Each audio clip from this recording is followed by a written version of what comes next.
یه مدل دیگه هم آویز هست بحث حوله خوشکن معمولا بهش آویز ستیکه‌ای میگه. ناش رو هم چشم کنیم.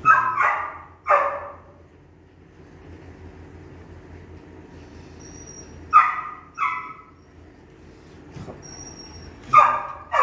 داخل لولش قرار میگیره، دوتا قلاب کنن داره، اونم میگه که برای مثلا قلاب گذاشتن و جاهای دیگه هم بذاره، مثلا اینجا بذاره اینجوری. بعد یه مدل دیگه هستش فلزیه، بذار یه تیکه هست دیگه یه توی نداره.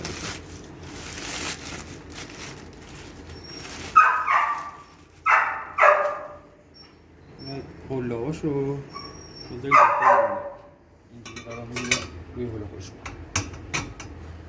دوتا هم جای چیز داره. این چیزه فلزیه تو رنگ سفید و مشکی و طلایی و نقره‌ای هستش، هم مدلی خاصی هست. ولی یه مدل دیگه هم هستش آویزهای تکیه.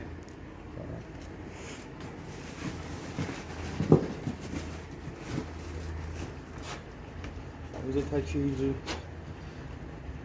قرار میگه روی لوله، یه دونه جای آویز داره، یه آویزهای تکیه.